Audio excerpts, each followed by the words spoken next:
guys, Katie Davis Court reporting for Rebel News, giving you all the latest update on the state's midterm election chaos. But before I get started, I want to thank you guys for following all of our reporting over this past week. And you can catch up if you haven't already done so at watchingarizona.com. You know what? The enemy wants us to be downtrodden and distressed, and he doesn't want us to have any hope. Why? Because people with no hope do not fight, right? And what? Because it weakens us. We become weak. The joy of the Lord is our strength. So we need to get strong, not just as patriots, because we get beat up a lot. Okay, we take the blunt end.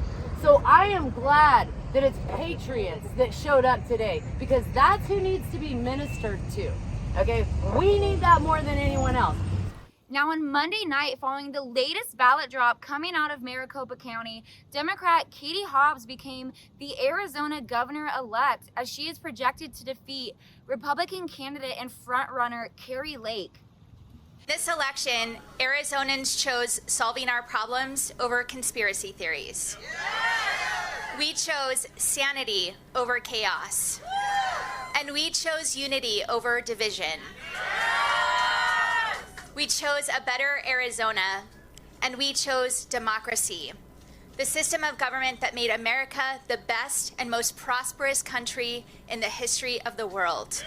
But Lake has announced that she will not be conceding until every legal vote has been counted. And since she is only trailing behind by a razor-thin margin, it is possible that we will be seeing a recount or a secondary election due to Arizona's state laws. If a candidate wins by a margin of less than 0.5%, an automatic recount will be triggered.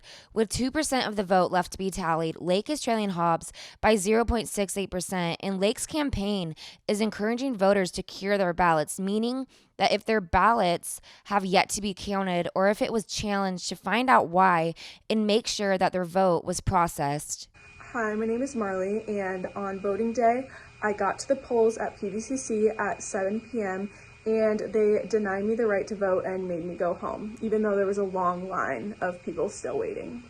But citizens across Arizona have been protesting since Election Day over what they say is voter suppression that occurred in controversial Maricopa County, Phoenix's largest metro. Voters, predominantly Republicans, waited hours in line on Election Day after machines malfunctioned in more than 26 locations throughout the county. Many were forced to leave because of obligations and couldn't vote at all.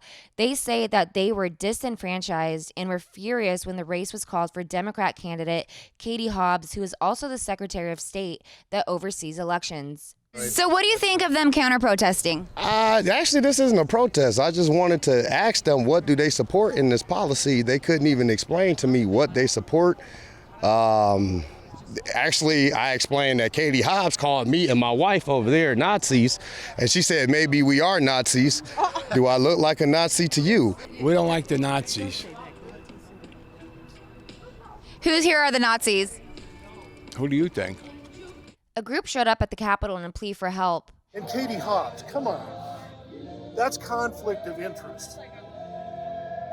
You think she should have recused herself? Absolutely. It's happened before, though. You know, to give her fair credit, other people in positions of government have not recused themselves when they're running for another office. That's a fairly common thing. But in this case, I think it would have done the people good to have her recuse herself. I think that would have been the fair thing to do, especially for her. I mean, we've got so much division in Arizona right now. In her first announcement since the race was called for Hobbs, Lake sent out a video message on Twitter and said she won't be conceding until the election has been certified and is working with her legal team to rectify the atrocities that occurred in Maricopa County.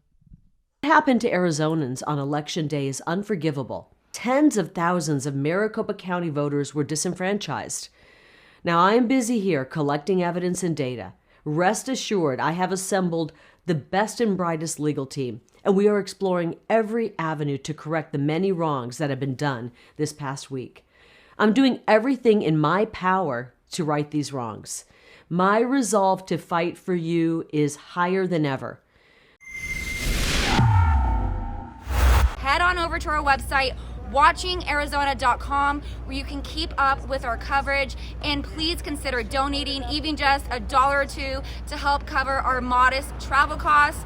We rely 100% on crowdfunding since we refuse to take a dime from the government. That way we can stay uncorrupted. Now, if you appreciate what we are doing here in Arizona, I'm so excited to be here. Again, follow our reporting at watchingarizona.com.